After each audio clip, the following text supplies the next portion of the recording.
News 18 Punjab देख रहे सारे दर्शकों का स्वागत है। मैं विजयपाल बराड़ ते अज गल करते हाँ पंजाबी सिंगर परमीश वर्मा ते होए हमले दी। परमीश वर्मा ते होए हमले तो बाद गैंगस्टरां दरम्यान छिड़ी क्रेडिट वॉर। सोशल मीडिया ते गैंगस्टरां च इस हमले की जिम्मेवारी लैन की होड़ लगी हुई है। पंजाब च एक बार फिर दहशत का माहौल बनता दिखाई दे रहा है, खास करके मशहूर अते अमीर कलाकार वर्ग दे विच। ना सिर्फ कलाकार बल्कि अमीर व्यापारी, आड़तीए अते बिजनेस करने वाले लोग भी दहशत ज़दा ने।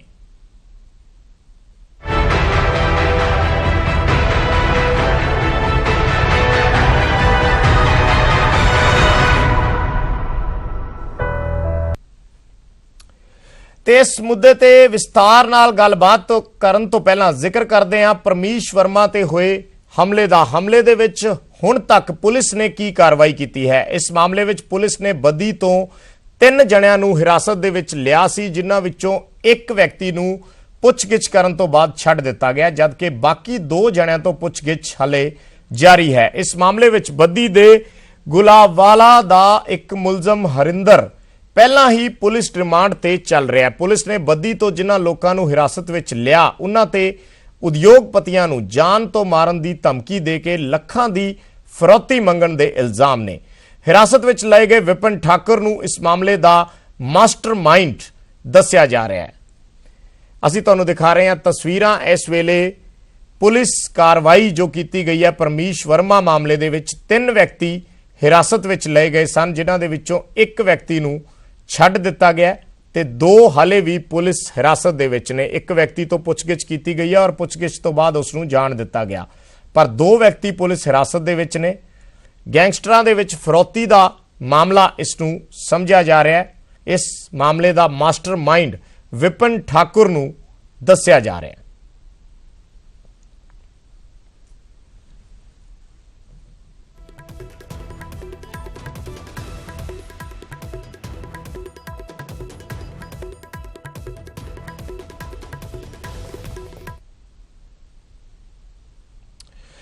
ते सवाल यह है कि परमीश वर्मा नूं इन्हां गैंगस्टरां ने निशाना क्यों बनाया। ये वड्डा सवाल इस वेले सब दे सामने खड़ा है। हालांकि पुलिस इस मामले विच खुल के बोलन तो कतरा रही है, पर पहली नज़रे ये मामला सीधा सीधा दहशत फैला के फरौती वसूलन नाल जुड़िया नजर आ रहा है।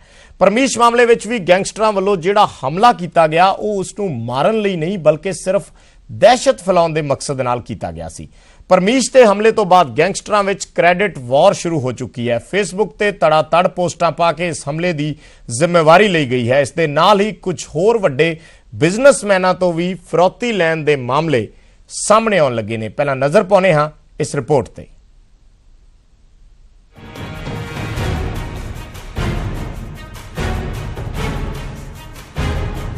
मोहाली दे सैक्टर 91 विच पंजाबी सिंगर परमीश वर्मा ते शुक्रवार देर रात अणपछाते हमलावरां ने हमला किया ते दर्जनां गोलियां बरसा के फरार हो गए। हालांकि इस हमले विच परमीश वर्मा ते उसदे दोस्त कुलवंत नूं चोटां आईयां ने। उत्थे गैंगस्टर दिलप्रीत सिंह ने इस हमले की जिम्मेवारी लई सी ते सोशल मीडिया ते पोस्ट कर परमीश नूं फिर तो जान तो मारन दी धमकी दित्ती सी। हमले तो बाद दिलप्रीत ने सोशल मीडिया ते रिवॉल्वर दे नाल एक फोटो शेयर कर हमले की जिम्मेवारी लई। गैंगस्टर ने धमकी दे के कहा सी कि परमीश इस वार तां बच गया पर आउण वाले समय विच नहीं बच पाएगा। पर दूजे पासे एक होर गैंगस्टर संपत नेहरा वालों भी परमीश वर्मा ते हमला करन दी गल सामने आई है। हालांकि एक सवाल दे जवाब विच मोहाली दे एसएसपी कुलदीप चहल ने कहा कि 25 लाख की फरौती संपत नेहरा गैंग ने मंगी सी या नहीं, पुलिस नूं इस दी जानकारी नहीं है। उन्होंने इस गल तो भी साफ इनकार किया कि परमीश ने पुलिस नूं धमकियां मिलन संबंधी कोई शिकायत दी सी। We are investigation from all angle. हमारे पास पहले ऐसी कोई कंप्लेंट नहीं आई है, फिर भी हम इसको कोई राइवलरी या कोई जो भी हैगा वो बेस्ट पॉसिबल है, जो भी एक्चुअल होगा वो बहुत जल्दी सामने आएगा। पंजाबी सिंगर परमीश वर्मा ते गोलियां किसने चलाईयां, इसनूं लैके वख-वख गैंग्स दे विच क्रेडिट वॉर चल रही है। सब तो पहला पंजाब दे गैंगस्टर दिलप्रीत सिंह टाहा ने परमीश ते गोलियां चलाउण दी जिम्मेवारी लई। उसने अपनी फेसबुक वॉल ते लिखा कि पुरानी दुश्मनी दे चलदे गोलीबारी गई है, पर इस मामले विच संपत नेहरा गैंग भी गोली चलाउण दी जिम्मेवारी लै रहा है। उधर पुलिस सूत्रां दा कहना है कि पंजाब विच गैंगस्टर हुण मुंबई दी तर्ज ते प्रोटैक्शन मनी लैण लई ऐसे हमले करवा रहे ने। ਸੂਤਰਾਂ ਦੇ ਮੁਤਾਬਿਕ ਪੰਜਾਬ ਦੇ ਕੁਝ ਸਿੰਗਰ ਪ੍ਰੋਟੈਕਸ਼ਨ ਮਨੀ ਦੇ ਵੀ ਰਹੇ ਨੇ, ਪਰ ਪੁਲਿਸ ਹੁਣ ਇਸ ਮਾਮਲੇ ਦੇ ਤਾਰ ਇੱਕ-ਇੱਕ ਕਰਕੇ ਜੋੜ ਰਹੀ ਹੈ। ਇਸ ਮਾਮਲੇ ਵਿੱਚ ਜੋ ਦੂਜਾ ਨਾਮ ਸਾਹਮਣੇ ਆ ਰਿਹਾ ਹੈ ਸੰਪਤ ਨਹਿਰਾ ਦਾ, ਜੋ ਕਿ ਖੁਦ ਪੰਜਾਬ, ਹਰਿਆਣਾ, ਚੰਡੀਗੜ੍ਹ ਪੁਲਿਸ ਵਿੱਚ ਮੋਸਟ ਵਾਂਟਡ ਹੈ। ਮੋਹਾਲੀ ਵਿੱਚ ਪਰਮੀਸ਼ ਵਰਮਾ ਕਾਂਡ ਤੋਂ ਬਾਅਦ ਹੁਣ ਚੰਡੀਗੜ੍ਹ ਵਿੱਚ ਇੱਕ ਦਵਾਈਆਂ ਦੇ ਵਪਾਰੀ ਤੋਂ 1 ਕਰੋੜ ਦੀ ਫਰੌਤੀ ਮੰਗੀ ਗਈ ਹੈ, ਜਿਸ ਨੂੰ ਲੈ ਕੇ ਉਸਨੇ ਪੁਲਿਸ ਅਧਿਕਾਰੀਆਂ ਨੂੰ ਇਸ ਦੀ ਜਾਣਕਾਰੀ ਦਿੱਤੀ ਹੈ। ਸੰਪਤ ਨਹਿਰਾ ਬਿਸ਼ਨੋਈ ਗੈਂਗ ਨਾਲ ਸੰਬੰਧ ਰੱਖਦਾ ਹੈ ਅਤੇ ਹਰਿਆਣਾ, ਪੰਜਾਬ ਸਮੇਤ ਚੰਡੀਗੜ੍ਹ ਵਿੱਚ ਵਾਂਟਡ ਹੈ, ਜਿਸ ਨੇ ਖੁਦ ਪਰਮੀਸ਼ ਵਰਮਾ ਨੂੰ ਗੋਲੀ ਮਾਰਨ ਦੀ ਗੱਲ ਕਹੀ ਹੈ। ਹਾਲਾਂਕਿ ਪੁਲਿਸ ਲਗਾਤਾਰ ਇਹਨਾਂ ਗੈਂਗਸਟਰਾਂ ਤੇ ਨਜ਼ਰ ਬਣਾ ਰਹੀ ਹੈ, ਪਰ ਹੁਣ ਇਹ ਕ੍ਰੈਡਿਟ ਦਾ ਐਂਗਲ ਸਾਫ਼ ਜ਼ਾਹਿਰ ਕਰਦਾ ਹੈ ਕਿ ਇਹ ਗੈਂਗਸਟਰ ਆਪਣਾ ਨਾਮ ਅਤੇ ਫੇਮ ਦੇ ਲਈ ਇਸ ਤਰ੍ਹਾਂ ਦੇ ਕਬੂਲਨਾਮੇ ਕਰਦੇ ਨਜ਼ਰ ਆ ਰਹੇ ਨੇ। पुलिस इनके ऊपर पैनी नज़र रखेगी और पेट्रोलिंग वगैरह, गश्त वगैरह, और हम ज़्यादा अपने वो मुस्तैद होकर करेंगे इनको और जल्दी ही इनको काबू कर लेंगे, गैंगस्टर जो भी हैं। तो एक बार ही कॉल आई, अभी तक तो यही सामने है, एक बार कॉल की है उन्होंने जी। तो इन्वेस्टिगेशन जारी है, उसके अंदर क्लियर नहीं हो पाया कौन है। ਇੱਥੇ ਇੱਕ ਗੱਲ ਸਾਫ਼ ਕਰਨ ਵਾਲੀ ਹੈ ਕਿ ਵਿੱਕੀ ਗੌਂਡਰ ਤੋਂ ਬਾਅਦ ਸਰਕਾਰ ਜਾਂ ਪੁਲਿਸ ਦਾਅਵੇ ਕਰਦੀ ਨਜ਼ਰ ਆ ਰਹੀ ਸੀ ਕਿ ਪੰਜਾਬ ਵਿੱਚ ਹੁਣ ਕਿਸੇ ਵੀ ਤਰ੍ਹਾਂ ਦਾ ਕੋਈ ਗੈਂਗਸਟਰ ਨਹੀਂ ਹੈ, ਪਰ ਇਸ ਤਰ੍ਹਾਂ ਦੇ ਫਰੌਤੀ ਗੈਂਗ ਦੇ ਸਾਹਮਣੇ ਆਉਣ ਤੋਂ ਬਾਅਦ ਇੱਕ ਵਾਰ ਫਿਰ ਪੁਲਿਸ ਪ੍ਰਸ਼ਾਸਨ ਦੇ ਹੱਥ ਪੈਰ ਫੁੱਲਦੇ ਨਜ਼ਰ ਆ ਰਹੇ ਨੇ। ਹੁਣ ਚੰਡੀਗੜ੍ਹ, ਪੰਜਾਬ ਵਿੱਚ ਇਸ ਤਰ੍ਹਾਂ ਦੇ ਫਰੌਤੀ ਦੇ ਮਾਮਲੇ ਸਾਹਮਣੇ ਆਉਣ ਤੋਂ ਬਾਅਦ ਹਰ ਕੋਈ ਨਾਮੀ ਹਸਤੀ ਡਰ ਦੇ ਮਾਹੌਲ ਵਿੱਚ ਹੈ ਅਤੇ ਪੁਲਿਸ ਤੋਂ ਅੰਦਰ ਖਾਤੇ ਸੁਰੱਖਿਆ ਦੀ ਮੰਗ ਕਰਦੇ ਵੀ ਨਜ਼ਰ ਆ ਰਹੇ ਨੇ ਅਤੇ ਮੀਡੀਆ ਤੋਂ ਲਗਾਤਾਰ ਦੂਰੀ ਬਣਾਈ ਹੋਈ ਹੈ। ਮਨੋਜ ਰਾਠੀ, ਨਿਊਜ਼ 18 ਪੰਜਾਬ। ਤੇ ਹੁਣ ਅਸੀਂ ਤੁਹਾਨੂੰ ਦੱਸਦੇ ਹਾਂ ਕਿ ਆਖਰ ਇਹ ਪਰਮੀਸ਼ ਵਰਮਾ ਕੌਣ ਹੈ। ਪੰਜਾਬੀ ਯੂਨੀਵਰਸਿਟੀ ਦੇ ਯੁਵਕ ਭਲਾਈ ਵਿਭਾਗ ਦੇ ਸਾਬਕਾ ਡਾਇਰੈਕਟਰ ਦੇ ਬੇਟੇ ਪਰਮੀਸ਼ ਨੇ ਕਿਵੇਂ ਥੋੜੇ ਜਿਹੇ ਸਮੇਂ ਦੇ ਵਿੱਚ ਸਫਲਤਾ ਦੀਆਂ ਬੁਲੰਦੀਆਂ ਨੂੰ ਛੂਹਿਆ। ਪਹਿਲਾਂ ਇਸ ਤੇ ਇੱਕ ਨਜ਼ਰ। ਪਰਮੀਸ਼ ਵਰਮਾ ਉਹ ਨਾਂ ਜਿਹੜਾ ਪੰਜਾਬੀ ਨੌਜਵਾਨਾਂ ਦੀ ਜ਼ੁਬਾਨ ਤੇ ਚੜ ਚੁੱਕਿਆ ਹੈ। ਪਰਮੀਸ਼ ਨੇ ਨੌਜਵਾਨਾਂ 'ਚ ਆਪਣੇ ਗਾਣਿਆਂ ਤੇ ਵੀਡੀਓਜ਼ ਦੇ ਜ਼ਰੀਏ ਬੜੀ ਤੇਜ਼ੀ ਨਾਲ ਇੱਕ ਵੱਖਰੀ ਪਛਾਣ ਬਣਾਈ। ਅੱਜ ਦੀ ਤਾਰੀਖ 'ਚ ਕੋਈ ਪਾਰਟੀ ਜਾਂ ਜਸ਼ਨ ਸ਼ਾਇਦ ਅਜਿਹਾ ਨਹੀਂ ਹੁੰਦਾ ਜਿੱਥੇ ਪਰਮੀਸ਼ ਦੇ ਗਾਣਿਆਂ ਦੀ ਧਮਕ ਸੁਣਾਈ ਨਾ ਦੇਵੇ। ਆ ਲੈ ਚੱਕ ਮੈਂ ਆ ਗਿਆ ਤੋਂ ਆਪਣੀ ਗਾਇਕੀ ਦੀ ਸ਼ੁਰੂਆਤ ਕਰਨ ਵਾਲੇ ਪਰਮੀਸ਼ ਵਰਮਾ ਨੇ ਹੁਣ ਤੱਕ ਕਈ ਵੱਡੇ ਹਿੱਟ ਗਾਣੇ ਦਿੱਤੇ। ਪਰਮੀਸ਼ ਦੇ ਗਾਏ ਗਾਣੇ ਗਾਲ ਨਹੀਂ ਕੱਢਣੀ ਜਾਂ ਫਿਰ ਟੌਰ ਨਾਲ ਛੜਾ ਅੱਜ ਕੱਲ ਸਭ ਤੋਂ ਵੱਧ ਮਕਬੂਲ ਗਾਣੇ ਨੇ। ਨਾ ਸਿਰਫ ਆਵਾਜ਼ ਦੇ ਜਾਦੂ ਨੇ ਪਰਮੀਸ਼ ਨੂੰ ਸ਼ੋਹਰਤ ਦੇ ਸਿਖਰ ਤੱਕ ਪਹੁੰਚਾਇਆ, ਸਗੋਂ ਬਤੌਰ ਨਿਰਦੇਸ਼ਕ ਵੀ ਪਰਮੀਸ਼ ਦੀਆਂ ਵੀਡੀਓਜ਼ ਨੇ ਪੰਜਾਬੀ 뮤직 ਇੰਡਸਟਰੀ ਨੂੰ ਇੱਕ ਨਵੀਂ ਮਿਆਰ ਤੇ ਲਿਆ ਖੜਾ ਕੀਤਾ। ਇਸ ਗਾਇਕ ਦੀ ਮਕਬੂਲੀਅਤ ਦਾ ਅੰਦਾਜ਼ਾ ਤੁਸੀਂ ਇਸ ਗੱਲ ਤੋਂ ਵੀ ਲਗਾ ਸਕਦੇ ਹੋ ਕਿ ਪਰਮੀਸ਼ ਆਪਣੇ ਇੱਕ ਸ਼ੋਅ ਦਾ ਕਰੀਬ 4 ਲੱਖ ਰੁਪਏ ਚਾਰਜ ਕਰਦਾ ਹੈ। ਨਾਲ ਹੀ YouTube ਤੇ ਵੀ ਆਪਣੇ ਯਾਰਾਂ ਦੋਸਤਾਂ ਨਾਲ ਬਣਾਈਆਂ ਵੀਡੀਓਜ਼ ਨੂੰ ਵੀ ਪਰਮੀਸ਼ ਦੇ ਫੈਨ ਦੱਬ ਕੇ ਸ਼ੇਅਰ ਕਰਦੇ ਨੇ। ਪਰਮੀਸ਼ ਦਾ ਜਨਮ ਪਟਿਆਲਾ 'ਚ ਹੋਇਆ ਸੀ। ਦੱਸਿਆ ਜਾਂਦਾ ਹੈ ਕਿ ਵੈਸੇ ਤਾਂ ਪਰਮੀਸ਼ ਇੱਕ ਅਜਿਹੇ ਪਰਿਵਾਰ ਤੋਂ ਤਾਲੁਕ ਰੱਖਦੇ ਨੇ ਜਿਨ੍ਹਾਂ ਨੂੰ ਪੈਸੇ ਦੀ ਕੋਈ ਘਾਟ ਨਹੀਂ, ਪਰ ਆਪਣੇ ਗਾਣੇ ਅਤੇ ਵੀਡੀਓ ਨਿਰਦੇਸ਼ਨ ਦੇ ਸ਼ੌਕ ਕਰਕੇ ਪਰਮੀਸ਼ ਨੇ ਬਾਲੀਵੁੱਡ 'ਚ ਅੱਜ ਆਪਣੀ ਵੱਖਰੀ ਪਛਾਣ ਕਾਇਮ ਕਰ ਲਈ ਹੈ। ਆ ਲੈ ਚੱਕ ਮੈਂ ਆ ਗਿਆ, ਆ ਲੈ ਚੱਕ ਮੈਂ ਆ ਗਿਆ। ਜਿਵੇਂ ਪਰਮੀਸ਼ ਨੂੰ ਡਾਇਰੈਕਸ਼ਨ ਤੋਂ ਗਾਇਕੀ ਤੱਕ ਕਾਮਯਾਬੀ ਮਿਲੀ ਹੈ, ਉਵੇਂ ਹੀ ਹੁਣ ਬਾਲੀਵੁੱਡ ਇੰਡਸਟਰੀ ਦੇ ਸਿੰਗਮ ਵਜੋਂ ਪਰਮੀਸ਼ ਜਲਦ ਹੀ ਦਰਸ਼ਕਾਂ ਦੇ ਸਾਹਮਣੇ ਆਉਣ ਵਾਲੇ ਨੇ। ਬਹੁਤ ਜਲਦੀ ਬਾਲੀਵੁੱਡ ਫਿਲਮ ਬਾਕਸ ਆਫਿਸ ਦੀ ਸੁਪਰ ਹਿੱਟ ਫਿਲਮ ਸਿੰਗਮ ਹੁਣ ਪੰਜਾਬੀ 'ਚ ਬਣਨ ਜਾ ਰਹੀ ਹੈ ਤੇ ਉਸ ਦੇ ਅਹਿਮ ਕਿਰਦਾਰ ਹੋਣਗੇ ਪਰਮੀਸ਼ ਵਰਮਾ। ਜਾਣਕਾਰੀ ਇਹ ਵੀ ਹੈ ਕਿ ਪਰਮੀਸ਼ ਦੀ ਆਉਣ ਵਾਲੀ ਇਹ ਫਿਲਮ 2019 ਚ ਰਿਲੀਜ਼ ਹੋਣੀ ਹੈ। ਇਸ ਤੋਂ ਪਹਿਲਾਂ ਵੀ Parmish Punjabi film Rocky Mental 'ਚ ਕਿਰਦਾਰ ਨਿਭਾ ਚੁੱਕੇ ਹਨ, ਪਰ ਵਿਵਾਦਾਂ ਨਾਲ ਵੀ ਪਰਮੀਸ਼ ਦਾ ਪੁਰਾਣਾ ਨਾਤਾ ਰਿਹਾ। ਆਪਣੇ ਦਾਰੂ ਵਾਲੇ ਕੀੜੇ ਜਾਂ ਫਿਰ ਹੋਰ ਵੀਡੀਓਜ਼ ਦੇ ਜ਼ਰੀਏ ਉਹਨਾਂ ਉੱਪਰ ਦਾਰੂ ਨੂੰ ਪ੍ਰਮੋਟ ਕਰਨ ਦੇ ਵੀ ਇਲਜ਼ਾਮ ਲੱਗੇ, ਪਰ ਫਿਰ ਵੀ ਪਰਮੀਸ਼ ਦੀ ਇੱਕ ਵੱਡੀ ਫੈਨ ਫੋਲੋਇੰਗ ਹੈ। ਇੰਸਟਾਗ੍ਰਾਮ ਤੇ ਪਰਮੀਸ਼ ਦੇ 2 ਮਿਲੀਅਨ ਅਤੇ YouTube ਤੇ 2 ਲੱਖ ਤੋਂ ਵੱਧ ਫਾਲੋਅਰਸ ਹਨ। ਪਰਮੀਸ਼ ਵਰਮਾ ਨੂੰ ਗੋਲੀ ਲੱਗਣ ਦੀ ਜਦ ਖਬਰ ਸਾਹਮਣੇ ਆਈ ਤਾਂ ਉਹਨਾਂ ਦੇ ਫੈਨਸ ਨੂੰ ਇੱਕ ਵੱਡਾ ਝਟਕਾ ਲੱਗਿਆ। ਉਮੀਦ ਹੈ ਕਿ ਪਰਮੀਸ਼ ਵਰਮਾ ਜਲਦ ਤੰਦਰੁਸਤ ਹੋ ਕੇ ਇੱਕ ਵਾਰ ਮੁੜ ਤੋਂ ਆਪਣੇ ਫੈਨਸ ਦੇ ਰੂਬਰੂ ਹੋਣਗੇ। Bureau report, news 18 Punjab.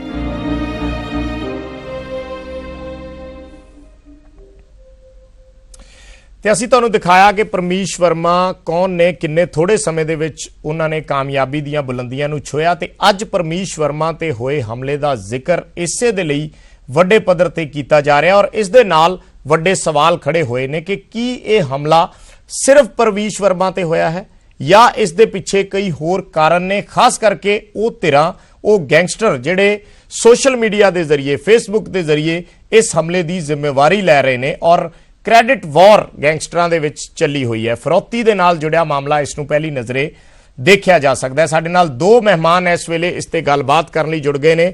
Studio ਦੇ ਵਿੱਚ ਮੇਰੇ ਨਾਲ ਜਗਬੀਰ ਮਲਿਕ ਨੇ, ਰਿਟਾਇਰਡ ਡੀਐਸਪੀ ਚੰਡੀਗੜ੍ਹ ਪੁਲਿਸ ਤੋਂ, ਇਹਨਾਂ ਨਾਲ ਗੱਲਬਾਤ ਕਰਾਂਗੇ ਔਰ ਦੂਸਰੇ ਮਹਿਮਾਨ ਮੇਰੇ ਨਾਲ ਮਿੰਟੂ ਗੁਰੂਸਰੀਆ ਮਲੋਟ ਤੋਂ ਜੁੜੇ ਨੇ।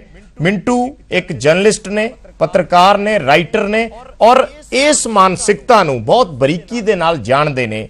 ਸੋ ਦੋਨਾਂ ਦੇ ਨਾਲ ਅਸੀਂ ਗੱਲਬਾਤ ਕਰਾਂਗੇ। ਪਹਿਲਾ ਕਮੈਂਟ ਮੈਂ ਜਗਬੀਰ ਮਲਿਕ ਸਾਹਿਬ ਤੁਹਾਡੇ ਤੋਂ ਲੈਣਾ ਚਾਹੂੰਗਾ ਇਸ ਵੇਲੇ, ਕਿਉਂਕਿ ਇਹ ਸਿਰਫ ਇੱਕ ਮਾਮਲਾ ਨਹੀਂ ਹੈ। ਜਿਸ ਤਰੀਕੇ ਨਾਲ ਪੁਲਿਸ ਵੀ, ਹਾਲਾਂਕਿ ਪੁਲਿਸ ਖੁੱਲ ਕੇ ਕੁਝ ਨਹੀਂ ਕਹਿ ਰਹੀ, ਪਰ ਮੁੱਖ ਤੌਰ ਤੇ ਇਹ ਦੇਖਿਆ ਜਾ ਰਿਹਾ ਹੈ, ਪਹਿਲੀ ਨਜ਼ਰੇ ਇਹ ਸਮਝਿਆ ਜਾ ਰਿਹਾ ਕਿ ਇਹ ਫਰੌਤੀ ਦਾ ਮਾਮਲਾ ਹੈ। ਹਾਲਾਂਕਿ ਪਰਮੀਸ਼ ਵਰਮਾ ਕਹਿ ਚੁੱਕੇ ਨੇ ਕਿ ਉਹਨਾਂ ਨੇ ਕੰਪਲੇਂਟ ਵੀ ਕੀਤੀ ਸੀ, ਪਰ ਜਿਵੇਂ ਮੈਂ ਕਿਹਾ ਕਿ ਇੱਕ ਮਾਮਲਾ ਨਹੀਂ ਹੈ। ਚੰਡੀਗੜ੍ਹ ਦੇ ਬਿਜ਼ਨਸਮੈਨ ਨੇ ਜਿਨ੍ਹਾਂ ਨੂੰ ਫਰੌਤੀ ਦੀ ਕਾਲ ਆਈ ਹੈ, ਤੁਸੀਂ ਜਿੰਨਾ ਚਿਰ ਸਰਵਿਸ 'ਚ ਰਹੇ ਹੋ ਉਸ ਵੇਲੇ ਵੀ ਕਾਲਸ ਆਉਂਦੀਆਂ ਰਹੀਆਂ ਨੇ ਔਰ ਹੁਣ ਵੀ ਇੱਕ ਖੌਫਜ਼ਦਾ ਮਾਹੌਲ, ਇੱਕ ਦਹਿਸ਼ਤ ਦਾ ਮਾਹੌਲ ਪੈਦਾ ਕੀਤਾ ਜਾ ਰਿਹਾ ਹੈ, ਕਿਉਂਕਿ ਜਿਸ ਤਰੀਕੇ ਨਾਲ ਅਗਰ ਇਸ ਹਮਲੇ ਨੂੰ ਦੇਖੀਏ ਤਾਂ ਤੁਸੀਂ ਵੀ ਸਮਝਦੇ ਹੋ ਕਿ ਇਹ ਕਿਸੇ ਨੂੰ ਮਾਰਨ ਦੀ ਮਨਸ਼ਾ ਦੇ ਨਾਲ ਨਹੀਂ ਕੀਤਾ ਗਿਆ ਸੀ, ਸਿਰਫ ਮਕਸਦ ਦਹਿਸ਼ਤ ਫੈਲਾਉਣ ਦਾ। मलिक साहब देखो जितना भी ये गैंगस्टर्स का है, ये इनका झगड़ा है एग्जिस्टेंस का भी, कौन कितने पावरफुल आदमी है और ये सिस्टम के अंदर एक दहशत पैदा करने के लिए एक दूसरे गैंग्स पे हमला करते हैं और उसके बाद ये अपनी एक मुस्त अपनी बादशाह काम करने की कोशिश करते हैं जी।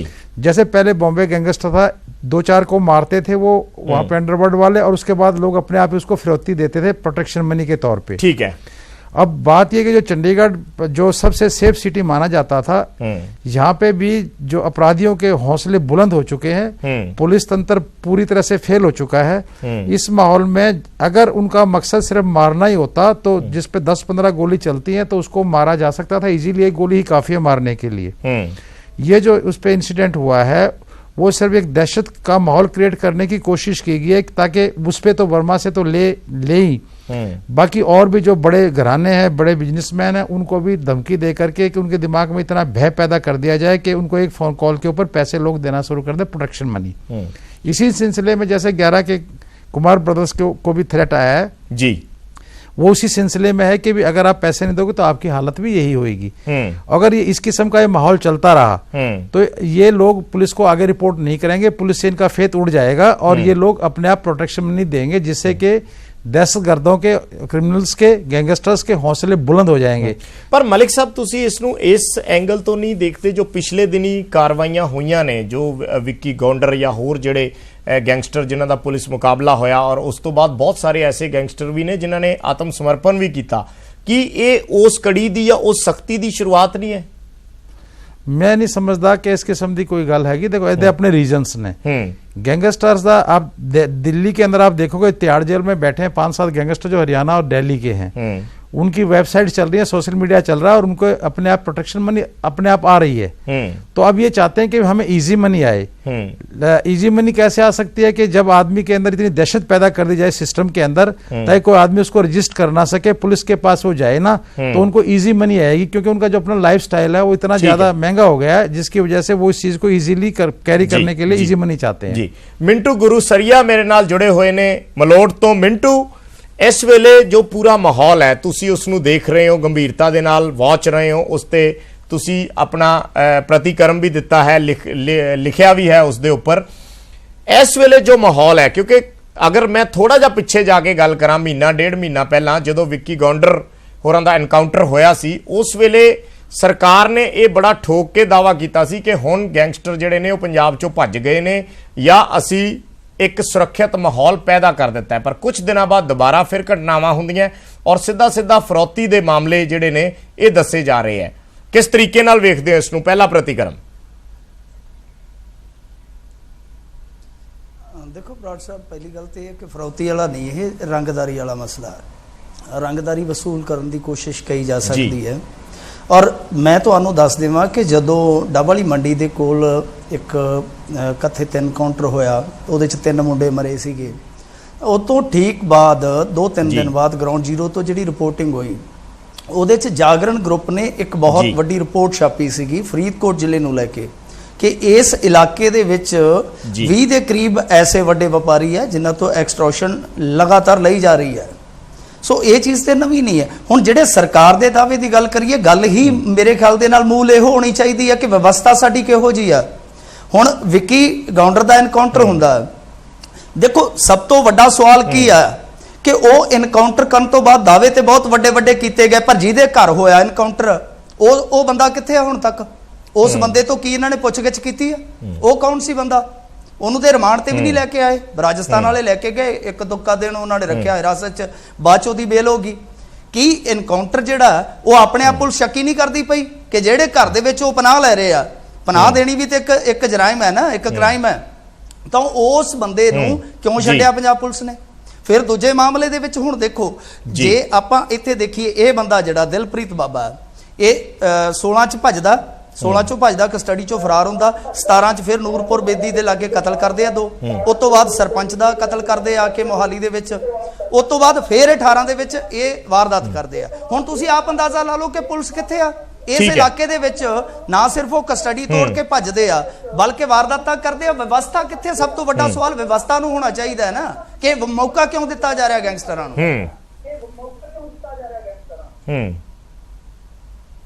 ਮਿੰਟੂ, ਇਸ ਦੇ ਨਾਲ ਸਵਾਲ ਇਹ ਹੈ ਕਿ ਇਸ ਵੇਲੇ ਜਿਹੜੀ ਕ੍ਰੈਡਿਟ ਵਾਰ ਚੱਲ ਰਹੀ ਹੈ, ਇਸ ਵੇਲੇ ਸੋਸ਼ਲ ਮੀਡੀਆ ਦੇ ਜ਼ਰੀਏ, ਫੇਸਬੁੱਕ ਦੇ ਜ਼ਰੀਏ ਵੀ ਕਿਤੇ ਨਾ ਕਿਤੇ ਇਹ ਕੋਸ਼ਿਸ਼ ਕੀਤੀ ਜਾ ਰਹੀ ਹੈ ਇੱਕ ਦਹਿਸ਼ਤਜ਼ਦਾ ਮਾਹੌਲ ਪੈਦਾ ਕਰਨ ਦੀ, ਖੌਫਜ਼ਦਾ ਮਾਹੌਲ ਪੈਦਾ ਕਰਨ ਦੀ, ਕਿ ਲੋਕ ਇਹਨਾਂ ਪੋਸਟਾਂ ਤੋਂ ਜਾਂ ਉਹ ਇਹਨਾਂ ਧਮਕੀਆਂ ਤੋਂ ਡਰ ਕੇ ਉਹਨਾਂ ਦੇ ਪ੍ਰਭਾਵ ਹੇਠ ਆ ਜਾਣ। ਤੁਸੀਂ ਕਹਿ ਰਹੇ ਹੋ ਰੰਗਦਾਰੀ ਦਾ ਮਾਮਲਾ ਹੈ, ਆਪਣੇ ਵਰਚਸਵ ਦੀ ਲੜਾਈ ਵੀ ਹੈ, ਕਿਉਂਕਿ ਗੈਂਗ ਇੱਕ ਨਹੀਂ ਹੈ, ਗੈਂਗ ਬਹੁਤ ਸਾਰੇ ਨੇ।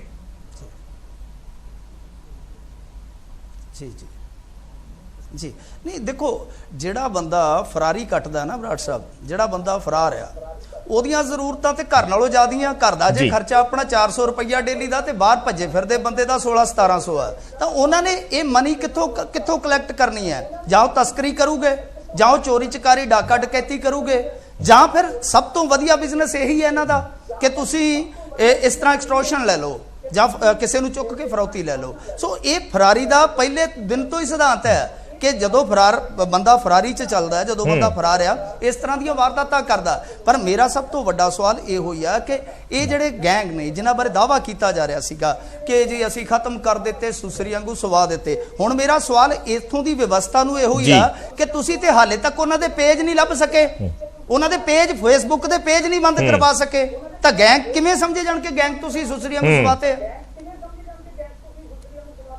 ਠੀਕ ਹੈ ਜੀ। ਮਲਿਕ ਸਾਹਿਬ, ਜਿਵੇਂ ਮਿੰਟੂ ਕਹਿ ਰਹੇ ਨੇ कि इस वेले सवाल व्यवस्था ते है कि सिर्फ व्यवस्था जिम्मेवार है? देखो, सबसे बड़ी बात ये कंप्लीटली मैं आपको एग्जांपल दे रहा हूँ। 10-15 दिन पहले गवर्नर साहब ने मीटिंग ली थी पंजाब हरियाणा डीजीज को बुला करके हाई लेवल पे जी, और इस क्राइम को कंसर्न्स को लेते हुए कि जो दहशतगर्दी चंडीगढ़ ट्राई सिटी में हो रही है उसके ऊपर आप कुछ कार्रवाई करें जी। उसका रिजल्ट ये निकला कि आप देख रहे हो उससे ज्यादा बढ़ गई है, घटने की बजाय और ज्यादा बढ़ गई है। आज रात ताजा मामला एक होया, ताजा मामला हुआ, मालिक तो पैसे खो के चले गए जी। अब प्रॉब्लम ये आ रही है कि भी ये तो इससे ऐसा मालूम होता है कि जैसे कि पुलिस कंप्लीटली फेल हो चुकी है इसके अंदर। उसके पास ना कोई इंटेलिजेंस है ना नेटवर्किंग है, और सबसे बड़ी बात है इनमें इंटर स्टेट के अंदर पुलिस या इंटर डिस्ट्रिक्ट पुलिस के अंदर कोई कोऑर्डिनेशन नजर नहीं आ रहा है। मैं नहीं समझता कि भी अगर पुलिस इस काम को करने के लिए आए और अपनी पूरी ताकत इसके अंदर झोंके तो कोई भी आदमी पुलिस से बच पाएगा। लेकिन जिस हिसाब से चल रहा है ट्राई सिटी के अंदर क्राइम बढ़ रहा है, बरवाले में परसों ये भी पंचकुला के साथ ही लगता है, बरवाले में एक गैंगस्टर को दूसरा गैंगस्टर मार गया। अब झगड़ा इस चीज का कि पुलिस तंत्र कंप्लीटली फेल हो चुका है, और अब गैंगस्टर्स के अंदर वार ये कि भी इस इलाके के अंदर का सबसे जो बड़ा बादशाह कौन बनेगा, इस बात की लड़ाई चल रही है। इसलिए जो सवाल है, तुसी भी पुलिस दे विच रहे हो, लंबा समा तुहाडा कैरियर रहा, बहुत सारे ऐसे मामले ने जिहड़े तुसी भी हल कीते ने, ऐसे विच की उदों पुलिस काबिल सी ते अज काबिल नहीं रही?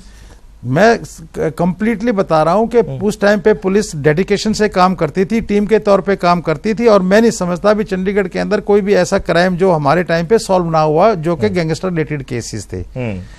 अब देखने को ये आ रहा कि आप देखो सरपंच का मर्डर हुआ चंडीगढ़ में, और दूसरी सेक्टर में, हाँ 38 में। दूसरी बात एक चीज देखिए कि जितने जियो ट्राई सिटी के अंदर, शहर के अंदर जो क्राइम हो रहा है, यूपी बिहार में क्राइम होता है, लेकिन वो देहात में होता है, रिमोट एरियाज के अंदर ज्यादा होता है, गैंगस्टर्स करते हैं वहां पे। यहाँ तो बिल्कुल कोई डर ही, किसी का भय ही नहीं है पुलिस का कि भी कोई पुलिस नाम की कोई वस्तु है। हम दावे करते हैं कि भी हमारी पीसीआर इतनी स्ट्रांग है, हमारी इतनी पुलिस फोर्स लगी हुई है, इंटेलिजेंस नेटवर्क लगा।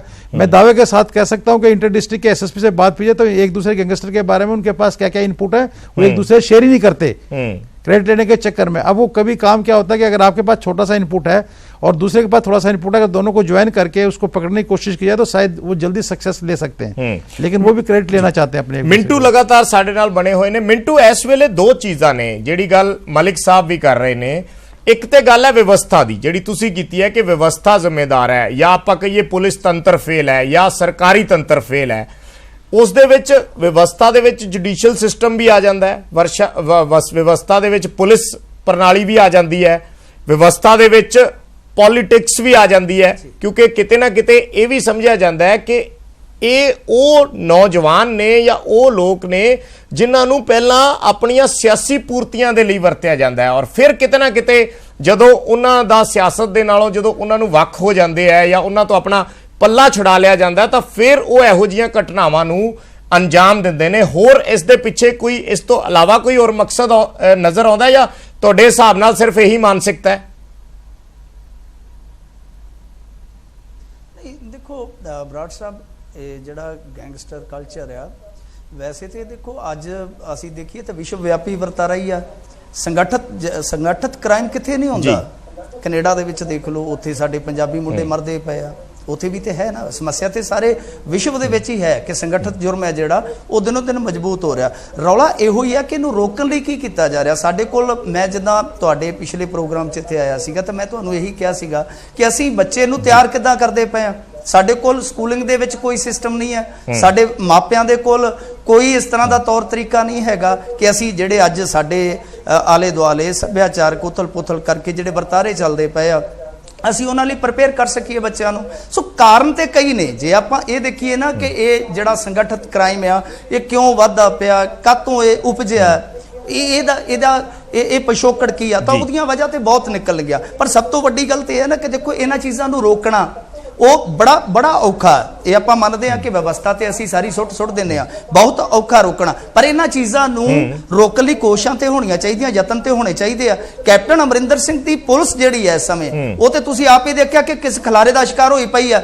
ਸੋਇਆ ਵਿਭਾਗ ਦਾ ADGP ਹੈ ਜਿਹੜਾ, ਉਹ ਆਪ SIT ਦੀ ਰਿਪੋਰਟ ਦੇ ਵਿੱਚ ਘੜੀਸਿਆ ਪਿਆ। ਤਾਂ ਜਦੋਂ ਇਹਨਾਂ ਦਾ ਤਾਲਮੇਲ ਹੀ ਇਸੇ ਤਰ੍ਹਾਂ ਦਾ ਸਾਨੂੰ ਵਿਖਰਾਵ ਦਾ ਸ਼ਿਕਾਰ ਹੋਇਆ ਨਜ਼ਰ ਆਉਂਦਾ, ਜਦੋਂ ਕੋਆਰਡੀਨੇਸ਼ਨ ਹੀ ਹੈ ਨਹੀਂ ਪੁਲਿਸ ਦਾ, ਤਾਂ ਫਿਰ ਇਹ ਚੀਜ਼ਾਂ ਕਿਵੇਂ ਰੁਕਣਗੀਆਂ। ਹੁਣ ਇੱਕ ਬੰਦਾ ਮੰਨ ਲਓ ਕੋਈ ਵੀ ਗੈਂਗਸਟਰ ਆ, ਉਹ ਇੱਕ ਇਲਾਕੇ ਚੋਂ ਵਾਰਦਾਤ ਕਰਕੇ ਦੂਸਰੇ ਇਲਾਕੇ 'ਚ ਚਲੇ ਜਾਂਦਾ, ਦੂਸਰੇ ਚੋਂ ਫਿਰ ਤੀਸਰੇ 'ਚ ਆਰਾਮ ਨਾਲ ਫੇਰ ਆ ਕੇ ਵਾਰਦਾਤ ਕਰ ਜਾਂਦਾ। ਹੁਣ ਦੇਖੋ ਇਹ ਕੱਲਾ ਚੰਡੀਗੜ੍ਹ ਜਾਂ ਕਲਾਕਾਰਾਂ ਦੇ ਨਾਲ ਜੁੜਿਆ ਮਸਲਾ ਨਹੀਂ ਹੈ ਬਰਾੜ ਸਾਹਿਬ। ਇਹਦੇ ਵਿੱਚ ਕੀ ਮੈਸੇਜ ਆ ਰਿਹਾ। ਹੁਣ ਇੱਕ ਪਹਿਲੀ ਚੀਜ਼ ਤੇ ਸਾਫ਼ ਹੋਣੀ ਚਾਹੀਦੀ ਹੈ ਕਿ ਪਰਮੇਸ਼ ਦੇ ਨਾਲ ਵਾਕਈ ਫਰੌਤੀ ਵਾਲਾ ਮਸਲਾ ਜਾਂ ਕੋਈ ਇਹਨਾਂ ਦਾ ਕੋਈ ਨਿੱਜੀ ਮਸਲਾ ਹੈ, ਇਹ ਸਾਫ਼ ਹੋਣਾ ਚਾਹੀਦੀ। ਪਹਿਲੀ ਗੱਲ ਤੇ ਇਹ ਆ, ਜੇ ਫਰੌਤੀ ਦਾ ਤਾਂ ਫਿਰ ਬਹੁਤ ਖਤਰਨਾਕ ਸੰਕੇਤ ਆ। ਕਿਉਂਕਿ ਪਰਮੇਸ਼ ਵਰਮਾ ਵਰਗਾ ਜੇ ਹਾਈ ਪ੍ਰੋਫਾਈਲ ਬੰਦਾ ਇਸ ਮਾਰ ਹੇਠ ਆ ਗਿਆ ਤਾਂ ਜਿਹੜੇ ਹੇਠਲੇ ਪੱਧਰ ਤੇ ਰਹਿੰਦੇ ਆ, ਜਿੱਥੇ ਮੇਰੇ ਖਿਆਲ ਦੇ ਨਾਲ ਜਿੱਥੇ ਲੋਕ ਇਹ ਸਮਝਦੇ ਆ ਕਿ ਨਾ ਸਾਨੂੰ ਸਰਕਾਰ ਦਾ ਸਹਾਰਾ ਤੇ ਨਾ ਕਰਤਾਰ ਦਾ ਸਹਾਰਾ, ਸਾਨੂੰ ਤੇ ਗੁੰਡਿਆਂ ਦੇ ਰਹਿਮੋ ਕਰਮ ਤੇ ਰਹਿਣਾ ਪੈ ਰਿਹਾ ਕਿ ਉਹ ਸਾਨੂੰ ਜੀਣ ਦੇ ਰਹੇ ਆ, ਜਿੱਧਰੋਂ ਚੜ ਕੇ ਅੱਗੇ ਕਿਸੇ ਨਹੀਂ ਬਚਾਉਣਾ। ਤਾਂ ਫਿਰ ਜਿਹੜਾ ਹੇਠਲੇ ਪੱਧਰ ਦਾ ਵਪਾਰੀ ਆ, ਹੇਠਲੇ ਪੱਧਰ ਦਾ ਕਾਰੋਬਾਰੀ ਆ, ਤੁਸੀਂ ਇਹ ਦੇਖੋ ਕਿ ਉਹਦੇ ਤੱਕ ਮੈਸੇਜ ਕਿੱਦਾਂ ਜਾਊਗਾ। ਅੱਜ ਸਭ ਤੋਂ ਵੱਡਾ ਸਵਾਲ ਇਹੋ ਹੀ ਆ ਕਿ ਜੇ ਅੱਜ ਇਹੋ ਜਿਹੇ ਮਾਮਲੇ ਚੰਡੀਗੜ੍ਹ ਮੋਹਾਲੀ 'ਚ ਵਾਪਰਦੇ ਆ ਤੇ ਹੇਠਲੇ ਪੱਧਰ ਤੇ ਵਪਾਰੀ ਕਿੱਧਰ ਜਾਊ। ਪੰਜਾਬ ਦੇ ਵਿੱਚ ਉਦਯੋਗ ਤੇ ਪਹਿਲਾਂ ਤਬਾਹ ਹੋਇਆ ਪਿਆ।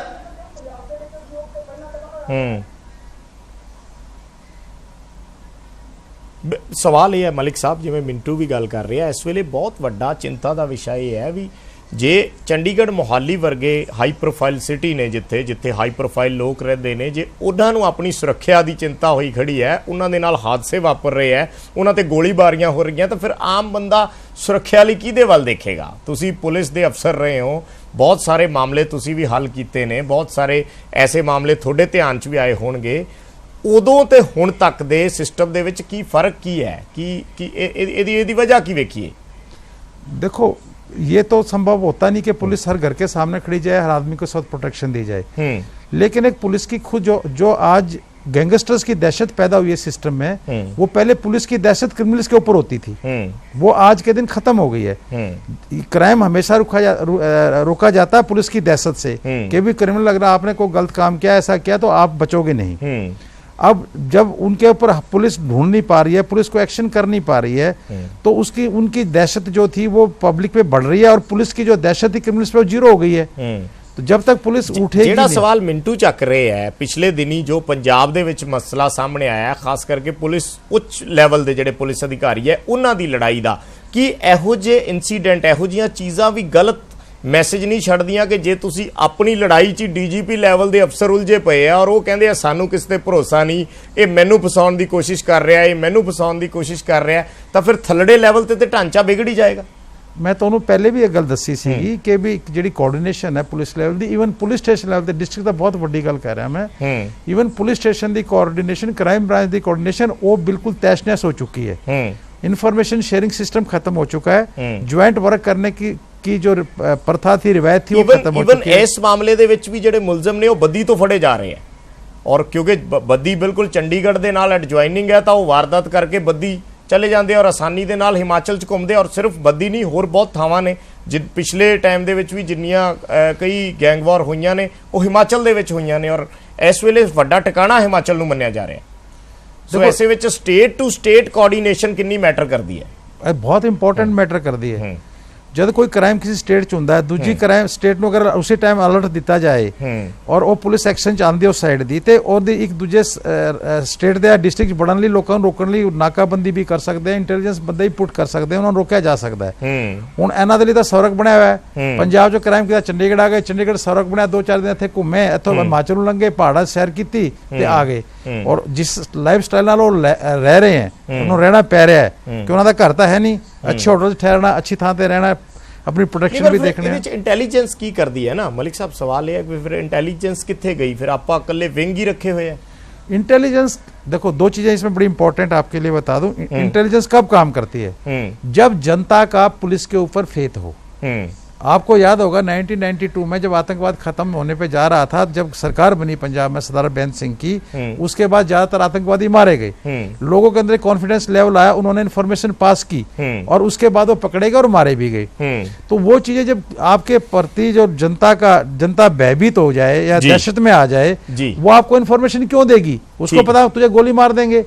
ये पहले कॉन्फिडेंस बिल्डिंग की प्रोसेस पुलिस को स्टार्ट करनी पड़ेगी, लोगों को मुहिम में जोड़ना पड़ेगा, तब हम इसके ऊपर कर सकते हैं। मिंटू साडे नाल लगातार बने हुए ने। मिंटू, इस पूरे मामले दे विच, मतलब हालांकि ये किसी एक व्यक्ति नाल जुड़िया मामला नहीं है, जिवें आपां पहलां गल कर रहे सी, इस पूरे मामले दे विच जिहड़ा एक पक्ष विचारन वाला है, सब तो अहम वो हैगा सोशल मीडिया। इस वेले सोशल मीडिया का जिहड़ा सहारा लिया जा रहा है, वैसे सोशल मीडिया एक मंच है अपने विचार रखन दा, अपने विचारां दे आदान प्रदान दा, अपनी गल रखन दा, पर जिस तरीके नाल उसका मिसयूज हो रहा है, खास करके यूथ दे विच, वो नहीं लगता थोनू कि वो भी इहो जे जिहड़े हीनियस क्राइम्स ने उन्हां दे लई एक वड्डा कारण बनता जा रहा है? जिवें इस मामले दे विच भी क्रेडिट वॉर चली हुई है, फेसबुक पोस्टां पाईयां जा रही हैं हथियारां दे नाल और जिम्मेवारियां लईयां जा रही हैं एक तो वध के दूजे गैंग वालों। नहीं देखो, ਇਹਦੇ ਚ ਇਹੋ ਹੀ ਹੈ ਨਾ ਬਰਾੜ ਸਾਹਿਬ ਕਿ ਜਿਹੜਾ ਨੌਜਵਾਨ ਤਬਕਾ ਉਹ ਇਹਨਾਂ ਚੀਜ਼ਾਂ ਪ੍ਰਤੀ ਤੁਹਾਨੂੰ ਪਤਾ ਹੀ ਹੈ ਥੋੜਾ ਜਿਹਾ ਅਟਰੈਕਟਿਵ ਰਹਿੰਦਾ ਹਮੇਸ਼ਾ। ਇਹ ਸੱਚਾਈ ਹੈ ਕਿਉਂਕਿ ਸਾਡੇ ਪੰਜਾਬੀਆਂ ਦੀ ਤਬੀਅਤ ਥੋੜੀ ਜੀ ਇਹੋ ਜੀ ਆ। ਤਾਂ ਇਹ ਹੈ ਸਾਡੀ ਇੱਥੋਂ ਦੀ ਇੱਕ ਮੈਂ ਕਹੂੰਗਾ ਬੜੀ ਨਕਾਰਾਤਮਕ ਭੂਮਿਕਾ ਹੈ ਸਾਡੇ ਇੱਥੋਂ ਦੇ ਸੱਭਿਆਚਾਰ ਦੀ ਕਿ ਅਸੀਂ ਇਹੋ ਜਿਹੇ ਲੋਕਾਂ ਨੂੰ ਆਈਡੀਅਲ ਮੰਨ ਲੈਂਦੇ ਹਾਂ, ਸਾਡੇ ਖਾਸ ਤੌਰ ਤੇ ਅਲੜ ਅਵਸਥਾ ਵਾਲੇ ਜਾਂ ਨੌਜਵਾਨ ਅਵਸਥਾ ਵਾਲੇ। ਪਰ ਹੁਣ ਇਹਦੇ ਵਿੱਚ ਇਹ ਹੈ ਨਾ ਕਿ ਕਾਊਂਟਰ ਕਰਨ ਲਈ ਕੀ ਕੀਤਾ ਜਾ ਰਿਹਾ ਹੈ ਬਰਾੜ ਸਾਹਿਬ? ਸਭ ਤੋਂ ਵੱਡਾ ਸਵਾਲ ਇਹੋ ਹੀ ਹੈ ਨਾ ਕਿ ਕਾਊਂਟਰ ਕਰਨ ਲਈ ਕੀ ਕੀਤਾ ਜਾ ਰਿਹਾ? ਜਿਹੜਾ ਸਾਡਾ ਸਾਈਬਰ ਵਿੰਗ ਆ ਉਹ ਤੇ ਇਹ ਨਹੀਂ ਲੱਭ ਪਾਉਂਦਾ। 6 ਸਾਲ ਵਿੱਕੀ ਗੌਂਡਰ ਦਾ ਪੇਜ ਚੱਲਿਆ ਨਾ, ਆ ਹੁਣ ਗ੍ਰਿਫਤਾਰੀ ਹੋਈ ਆ। ਤੁਸੀਂ ਆਪ ਅੰਦਾਜ਼ਾ ਲਾ ਲਓ ਕਿ 5-6 ਸਾਲ ਖੁੱਲੇ ਰੂਪ ਚ ਉਹ ਨਾ ਸਿਰਫ ਪੋਸਟਾਂ ਪਾਉਂਦੇ ਰਹੇ ਨੇ ਬਲਕਿ ਧਮਕਾਉਂਦੇ ਰਹੇ ਆ, ਜ਼ਿੰਮੇਵਾਰੀਆਂ ਲੈਂਦੇ ਰਹੇ ਆ।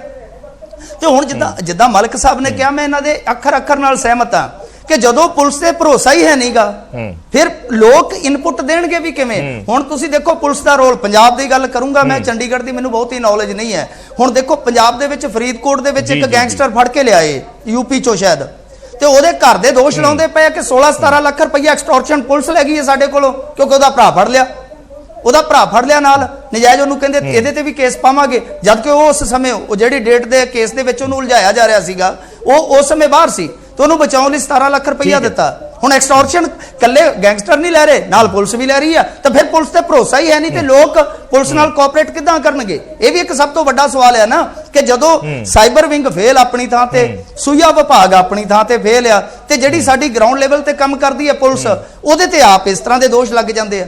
ਤਾਂ ਤੁਸੀਂ ਆਪ ਹੀ ਅੰਦਾਜ਼ਾ ਲਾ ਲਓ ਕਿ ਲੋਕ ਜਿਹੜੇ ਆ ਉਹ ਫਿਰ ਇਹਨਾਂ ਦੇ ਨਾਲੋਂ ਤੇ ਫਿਰ ਇਹਨਾਂ ਤੇ ਜ਼ਿਆਦਾ ਨਿਰਭਰ ਰਹਿਣਗੇ ਜਿਹੜੇ ਬੰਦੂਕਾਂ ਵਾਲੇ ਆ, ਕਿ ਘੱਟੋ ਘੱਟ ਇਹ ਸਾਨੂੰ ਪ੍ਰੋਟੈਕਟ ਤੇ ਕਰ ਸਕਦੇ ਆ ਨਾ, ਜਾਂ ਸਾਡੀ ਜਾਨ ਤੇ ਬਚ ਸਕਦੇ ਆ। ਕਿਉਂਕਿ ਮਿੰਟੂ ਜਿਹੜਾ ਤੁਸੀਂ ਜ਼ਿਕਰ ਕੀਤਾ ਸੀਗਾ ਵੀ ਜਿਹੜੀ ਉੱਚ ਪੱਧਰ ਦੀ ਲੜਾਈ ਹੈ, ਪਿਛਲੇ ਦਿਨੀ ਸੁਰਖੀਆਂ ਬਣੀਆਂ, ਸੀਐਮ ਨੂੰ ਆਪ ਦਖਲ ਦੇ ਕੇ ਅਲਟੀਮੇਟਲੀ ਉਸ ਦਾ ਹੱਲ ਕਰਾਉਣਾ ਪਿਆ, ਹਾਲਾਂਕਿ ਹਾਲੇ ਵੀ ਉਹ ਰੁਕੀ ਨਹੀਂ ਲੱਗਦੀ, ਪਰ ਚਲੋ ਇੱਕ ਵਾਰੀ ਆਪਾਂ ਕਹਿ ਸਕਦੇ ਹਾਂ ਵੀ ਠੰਡੀ ਪੈ ਗਈ ਹੈ। ਉਸ ਲੜਾਈ ਦੇ ਵਿੱਚੋਂ ਵੀ ਇਹ ਸਵਾਲ ਨਿਕਲ ਕੇ ਆਉਂਦਾ ਸਾਹਮਣੇ ਕਿ ਜਦੋਂ ਪੁਲਿਸ ਦੇ ਡੀਜੀਪੀ ਲੈਵਲ ਦਾ ਬੰਦਾ ਇਹ ਕਹਿੰਦਾ ਹੈ ਵੀ ਮੈਨੂੰ ਫਸਾਉਣ ਦੀ ਕੋਸ਼ਿਸ਼ ਕੀਤੀ ਜਾ ਰਹੀ ਹੈ, ਫਸਾ ਕੌਣ ਰਿਹਾ? ਕੋਈ ਆਮ ਬੰਦਾ ਤੇ ਫਸਾ ਨਹੀਂ ਰਿਹਾ, ਪੁਲਿਸ ਵਾਲੇ ਹੀ ਪੁਲਿਸ ਵਾਲੇ ਨੂੰ ਫਸਾ ਰਹੇ ਹੈ। ਐਸੇ ਵਿੱਚ ਜਦੋਂ ਆਮ ਲੋਕ ਇਹ ਗਿਲਾ ਕਰਦੇ ਆ, ਆਮ ਲੋਕ ਇਹ ਇਲਜ਼ਾਮ ਲਾਉਂਦੇ ਆ ਵੀ ਪੁਲਿਸ ਸਾਡੇ ਨਾਲ ਧੱਕਾ ਕਰ ਰਹੀ ਹੈ, ਕਿ ਇਹ ਉਹ ਪੁਲਿਸ ਧੱਕੇ ਦੀ ਤਸਦੀਕ ਨਹੀਂ ਕਰਦੇ ਇਹੋ ਜਿਹੇ ਇਨਸੀਡੈਂਟ ਜਿਹੜੇ ਉੱਚ ਲੈਵਲ ਤੇ ਪੁਲਿਸ ਅਧਿਕਾਰੀਆਂ ਦੀ ਲੜਾਈ ਸੀ? ਦੇਖੋ ਬਿਲਕੁਲ ਇਹ ਹੁਣ ਦੇਖੋ ਪੁਲਿਸਿੰਗ ਸਿਸਟਮ ਸਹੀ ਕਰਨਾ ਚਾਹੀਦਾ। ਜੇ ਪੁਲਿਸਿੰਗ ਸਿਸਟਮ ਹੀ ਤੁਹਾਡਾ ਕਿਤੇ ਨਾ ਕਿਤੇ ਕੋਲੈਪਸ ਕਰਦਾ ਪਿਆ ਤਾਂ ਫਿਰ ਤੇ ਕੁਝ ਵੀ ਨਹੀਂ ਹੋਏਗਾ। ਇਕੱਲਾ ਗੈਂਗਸਟਰਾਂ ਨਾਲ ਜੁੜਿਆ ਮੁੱਦਾ ਨਹੀਂ, ਫਿਰ ਸਾਡੇ ਅਮਨ ਕਾਨੂੰਨ ਦੀ ਜਾਂ ਜਿਹੜੀ ਸਾਡੀ ਸਮਾਜੀ ਤਾਣੇ ਬਾਣੇ ਦੀ ਵਿਵਸਥਾ ਉਹ ਵੀ ਤਾਂ ਪ੍ਰਭਾਵਿਤ ਹੋਊਗੀ ਨਾ, ਕਿਉਂਕਿ ਉਹਦੇ ਵਿੱਚ ਨੇਮਬੱਧ ਕਿਸੇ ਸਮਾਜ ਨੂੰ ਨੇਮਬੱਧ ਰੱਖਣਾ ਇਹ ਪੁਲਿਸ ਦਾ ਹੀ ਕੰਮ ਹੈ ਨਾ, ਪੁਲਿਸ ਦਾ ਮੁੱਢਲਾ ਕੰਮ ਹੈ। ਸੋ ਪੁਲਿਸ ਨੇ ਉਹਨਾਂ ਨੂੰ ਨਾ ਸਿਰਫ ਪ੍ਰੋਟੈਕਟ ਕਰਨਾ ਹੈ, ਸਮਾਜ ਨੂੰ ਨੇਮ ਕਾਇਦੇ ਦੇ ਤਹਿਤ ਚੱਲਣਾ ਵੀ ਸਿਖਾਉਣਾ ਔਰ ਚੱਲਣਾ ਲਾਜ਼ਮੀ ਵੀ ਕਰਨਾ। ਪਰ ਜੇ ਪੁਲਿਸ ਇਹੋ ਜਿਹੀਆਂ ਆਪਣੀਆਂ ਲੜਾਈਆਂ 'ਚ ਇਲਜ਼ਾਮ ਤਰਾਸ਼ੀਆਂ 'ਚ ਜਿੱਦਾਂ ਮੈਂ ਤੁਹਾਨੂੰ ਕਿਹਾ ਕਿ ਦੋਸ਼ ਲੱਗਦੇ, ਬਹੁਤ ਸੰਗੀਨ ਦੋਸ਼ ਲੱਗਦੇ ਆ ਪੁਲਿਸ ਤੇ, ਤਾਂ ਇਹ ਕੁਝ ਗੈਂਗਸਟਰ ਤੁਸੀਂ ਦੇਖੋਗੇ ਉਹ ਆਪ ਕਹਿੰਦੇ ਆ ਕਿ ਅਸੀਂ ਗੈਂਗਸਟਰ ਬਣੇ ਨਹੀਂ, ਬਣਾਏ ਗਏ ਆ ਔਰ ਜ਼ਿਆਦਤੀਆਂ ਹੋਈਆਂ ਸਾਡੇ ਨਾਲ, ਧੱਕੇਸ਼ਾਹੀਆਂ ਹੋਈਆਂ। ਤਾਂ ਉਹ ਚੀਜ਼ ਨੂੰ ਅਸੀਂ ਕਿਤੇ ਨਾ ਕਿਤੇ ਰੱਦ ਨਹੀਂ ਕਰ ਸਕਦੇ ਬਰਾੜ ਸਾਹਿਬ। ਉਹ ਚੀਜ਼ਾਂ ਸਾਨੂੰ ਇਸ ਚੌਕਟੇ ਦੇ ਵਿੱਚ ਰੱਖਣੀਆਂ ਪੈਣਗੀਆਂ। ਜਦੋਂ ਅਸੀਂ ਇਸ ਸਮੱਸਿਆ ਦੀ ਗੱਲ ਕਰਾਂਗੇ ਤਾਂ ਇਹ ਸਾਰੀਆਂ ਚੀਜ਼ਾਂ ਸਾਨੂੰ ਵਿਚਾਰਨੀਆਂ ਪੈਣਗੀਆਂ ਕਿ ਸਾਨੂੰ ਸਭ ਤੋਂ ਪਹਿਲਾਂ ਮੁੱਢਲਾ ਕਦਮ ਇਹੋ ਹੀ ਚੁੱਕਣਾ ਪਊਗਾ ਕਿ ਪੁਲਿਸਿੰਗ ਸਿਸਟਮ ਹੈ ਜਿਹੜਾ ਉਹ ਠੀਕ ਕੀਤਾ ਜਾਵੇ। ਮਲਿਕ ਸਾਹਿਬ, ਸਵਾਲ ਪੁਲਿਸਿੰਗ ਸਿਸਟਮ ਤੇ ਹੈ ਕਿਉਂਕਿ ਆਮ ਤੌਰ ਤੇ ਲੋਕ ਇਹ ਸ਼ਿਕਾਇਤਾਂ ਕਰਦੇ ਆ ਪੁਲਿਸੀਆ ਧੱਕੇ ਦੀ, ਔਰ ਜਦੋਂ ਵੱਡੇ ਲੈਵਲ ਤੇ ਵਿਵਾਦ ਸਾਹਮਣੇ ਆਉਂਦੇ ਆ ਪੁਲਿਸ ਵਾਲਿਆਂ ਦੇ ਆਪਸ 'ਚ, ਤਾਂ ਐਸੇ ਵਿੱਚ ਸਵਾਲ ਖੜੇ ਹੋਣੇ ਵਾਜਬ ਹੈ ਕਿ ਜੇ ਪੁਲਿਸ ਵਾਲੇ ਇੱਕ ਦੂਜੇ ਨੂੰ ਕਹਿੰਦੇ ਆ ਕਿ ਮੇਰੇ ਨਾਲ ਧੱਕਾ ਹੋ ਰਿਹਾ ਤਾਂ ਫਿਰ ਆਮ ਲੋਕਾਂ ਦੀ ਤਾਂ ਉਹ ਗੱਲ ਤਸਦੀਕ ਹੁੰਦੀ ਹੈ। ਦੇਖੋ ਇਹਦੇ 'ਚ ਤੇ ਇਹਦਾ ਬੜੀ ਕਲੀਅਰ ਜੀ ਗੱਲ ਤੁਹਾਨੂੰ ਦੱਸਦਾ ਨਾ ਕਿ ਵੀ ਜਿਹੜਾ राजनीतिकरण हुआ है ब्यूरोक्रेसी में, अपने खास आदमियों को डिस्ट्रिक्ट्स में लगाया जाता है। जो डीजी लगा रहता है या एसएसपी डिस्ट्रिक्ट का लगता है, जो रूलिंग पार्टी होती है अपने खास बंदों को एडजस्ट करती है, उसके अंदर उसकी परफॉर्मेंस और उसकी काबिलियत को देखा ही नहीं जाता, नजरअंदाज किया जाता है। इसलिए अगर आपने कमजोर, एक मेरा लॉयल आदमी है वो बहुत कमजोर है और उसको मैं डिस्ट्रिक्ट पुलिस चीफ लगा दूं तो वो क्या काम करेगा? कुछ भी नहीं करेगा। पर ये चीज़ां पुलिस दी पकड़ नूं ते कमजोर कर रही है। मैं ਉਹਦੇ ਚ ਕੀ ਦੱਸ ਰਿਹਾ, ਦੇਖੋ ਜੋ ਰਿਫਲੈਕਸ਼ਨ ਜਾਂਦਾ ਜੇ ਘਰ ਦਾ ਮੁਖੀਆ ਜੀ ਆਪਸ ਲੜਨਗੇ ਤੇ ਨੀਚੇ ਦੀ ਫੋਰਸ ਡਿਮੋਰਲਾਈਜ਼ ਹੋਏਗੀ, ਡੈਫੀਨਿਟਲੀ ਹੋਏਗੀ, ਕਿਉਂਕਿ ਉਹ ਵੀ ਗਰੁੱਪਾਂ 'ਚ ਬਟੀ ਹੋਈ ਹੈ, ਤਾਂ ਹੈ ਨਹੀਂ ਕਿ ਵੀ ਸਾਰੇ ਬੰਦੇ ਇੱਕੋ ਦੇ ਲਾਇਲ ਨੇ। ਠੀਕ ਹੈ। ਤੇ ਉਹਦੇ ਨਾਲ ਇਫੈਕਟ ਕਿ ਜਦ ਪੁਲਿਸ ਖੁਦ ਆਪਣੀ ਲੜਾਈ ਨੂੰ ਸੰਭਾਲ ਨਹੀਂ ਪਾ ਰਹੀ ਤਾਂ ਜਨਤਾ ਤੇ ਵਿਸ਼ਵਾਸ ਤਾਂ ਟੁੱਟੇਗਾ ਹੀ ਟੁੱਟੇਗਾ ਨਾ। ਉਹ ਕਹੇ ਜੇ ਐ ਨਹੀਂ ਆਪਣੇ ਘਰ ਨੂੰ ਸੰਭਾਲ ਸਕੇ ਤਾਂ ਸਾਡਾ ਕੀ ਕਰਨਗੇ? ਡੈਫੀਨਿਟਲੀ ਇਹਦਾ ਇਫੈਕਟ ਆਉਂਦਾ ਹੈ। ਇਹਦਾ ਮਾੜਾ ਥੱਲੇ ਜਿਹੜਾ ਸੰਕੇਤ ਹੈ ਉਹ ਜਾਂਦਾ ਹੈ। ਮਿੰਟੂ, ਮੈਂ ਇੱਕ ਆਖਰੀ ਤੁਹਾਡੇ ਤੋਂ ਸਵਾਲ ਪੁੱਛਣਾ ਚਾਹਣਾ ਹੈ। ਇਸ ਵੇਲੇ ਸੋਸ਼ਲ ਮੀਡੀਆ ਤੇ ਵੀ ਮੈਂ ਨਾਲ ਦੇਖ ਰਿਹਾ ਸੀਗਾ, ਪਬਲਿਕ ਦੇ ਵੀ ਕੁਛ ਇਹ ਸਵਾਲ ਨੇ ਕਿ ਇਸ ਵੇਲੇ ਆਪਾਂ ਪਰਮੀਸ਼ ਵਰਮਾ ਦੀ ਗੱਲ ਕਰ ਰਹੇ ਹਾਂ, ਉਹਨਾਂ ਤੇ ਹੋਏ ਹਮਲੇ ਦੀ ਗੱਲ ਕਰ ਰਹੇ ਹਾਂ, ਉਹਨਾਂ ਦੇ ਨਾਲ ਜੁੜੇ ਮਸਲੇ ਦੀ ਗੱਲ ਕਰ ਰਹੇ ਹਾਂ ਕਿ ਕਿਉਂ ਇਹ ਹਮਲਾ ਹੋਇਆ ਜਾਂ ਇਸ ਦਾ ਅੱਗੇ ਕਿਸੇ ਹੋਰ ਨੂੰ ਮੈਸੇਜ ਦੇਣ ਦਾ ਮਕਸਦ ਤਾਂ ਨਹੀਂ ਸੀ। ਐਸੇ ਵਿੱਚ ਇੱਕ ਸਵਾਲ ਇਹ ਵੀ ਉੱਭਰ ਕੇ ਆਉਂਦਾ ਹੈ ਕਿ ਜਿਹੜੇ ਇਸ ਵੇਲੇ ਜੋ ਪੰਜਾਬੀ ਸਿੰਗਰ ਨੇ ਉਹਨਾਂ ਦਾ ਵੀ ਬਹੁਤ ਵੱਡਾ ਸਮਾਜ ਦੇ ਵਿੱਚ ਰੋਲ ਹੈ, ਔਰ ਜਿਹੜੀ ਰਾਹ ਸਿੰਗਰਾਂ ਨੇ ਫੜੀ ਹੈ ਆਪਣੇ ਗਾਣਿਆਂ ਦੇ ਜ਼ਰੀਏ, ਆਪਣੇ ਲਿਰਿਕਸ ਦੇ ਜ਼ਰੀਏ, ਆਪਣੀਆਂ ਲਿਖਤਾਂ ਦੇ ਜ਼ਰੀਏ, ਕਿਤੇ ਨਾ ਕਿਤੇ ਉਹ ਵੀ ਨੌਜਵਾਨੀ ਨੂੰ ਗਲਤ ਪਾਸੇ ਵੱਲ ਲਿਜਾ ਰਹੀ ਹੈ। ਇਹ ਵੀ ਇੱਕ ਵਜ੍ਹਾ ਮੰਨਦੇ ਹੋ? ਦੇਖੋ, ਇੱਕ ਕਲਾਕਾਰ ਨੇ ਬਹੁਤ ਪਹਿਲਾਂ ਹੀ ਭਵਿੱਖਬਾਣੀ ਕੀਤੀ ਸੀ, ਪੇਸ਼ੀਨਗੋਈ ਕੀਤੀ ਸੀ ਕਿ ਸਾਡੇ ਕਲਾਕਾਰਾਂ ਨੇ ਸਟੇਜਾਂ ਤੇ ਡਲੇ ਖਾ ਕੇ ਹਟਣਾ ਹੈ। ਸੋ ਉਹ ਦੇਖ ਲਓ ਹੁਣ ਇਹ ਚੀਜ਼ਾਂ ਸਾਨੂੰ ਕਿੱਦਾਂ ਸਮਾਜ ਦੇ ਵਿੱਚ ਨੁਕਸਾਨ ਪਹੁੰਚਾਉਂਦੀਆਂ, ਕਲਾਕਾਰਾਂ ਨੂੰ ਸਮਝਣਾ ਚਾਹੀਦਾ ਹੈ। ਦੇਖੋ, ਸਾਡੇ ਕੋਲ ਕੋਈ ਕਾਨੂੰਨ, ਕੋਈ ਐਕਟ ਫਿਲਹਾਲ ਤੇ ਹੈ ਨਹੀਂਗਾ ਕਿ ਅਸੀਂ ਰੋਕੀਏ ਕਿਸੇ ਨੂੰ ਕਿ ਤੁਸੀਂ ਇਦਾਂ ਨਹੀਂ ਲਿਖਣਾ, ਇਦਾਂ ਲਿਖਣਾ, ਤੁਸੀਂ ਇਦਾਂ ਨਹੀਂ ਗਾਉਣਾ, ਇਦਾਂ ਗਾਉਣਾ। ਪਰ ਦੇਖੋ, ਜੇ ਤੁਹਾਡੇ ਕੋਲ ਲਿਖਣ ਦੀ ਆਜ਼ਾਦੀ ਆ, ਤੁਹਾਡੇ ਕੋਲ ਬੋਲਣ ਦੀ, ਗਾਉਣ ਦੀ ਆਜ਼ਾਦੀ ਆ, ਤਾਂ ਆਜ਼ਾਦੀ ਦੇ ਉੱਤੇ ਇੱਕ ਮਰਿਆਦਾ ਦੀ ਕੰਧ ਵੀ ਹੁੰਦੀ ਆ ਨਾ। ਤੁਹਾਨੂੰ ਉਹ ਕੰਧ ਨਹੀਂ ਉਲੰਘਣੀ ਚਾਹੀਦੀ। ਜੇ ਤੁਸੀਂ ਸਮਾਜ ਨੂੰ ਇਹੋ ਜਿਹਾ ਕੁਝ ਦਿੰਦੇ ਹੋ ਤਾਂ ਫਿਰ ਸਮਾਜ ਨੇ ਤੁਹਾਨੂੰ ਮੋੜਨਾ ਵੀ ਹੈ, ਮੋੜਨਾ ਵੀ। ਇਹ ਮੋੜਵੇਂ ਰੂਪ ਦੇ ਵਿੱਚ ਹੈ। ਸਮਾਜ ਨੇ ਜੋ ਸਾਨੂੰ ਅਸੀਂ ਸਮਾਜ ਨੂੰ ਦਿੱਤਾ, ਮੋੜਵੇਂ ਰੂਪ 'ਚ ਅਸੀਂ ਲੈਨੇ ਵੀ ਆ।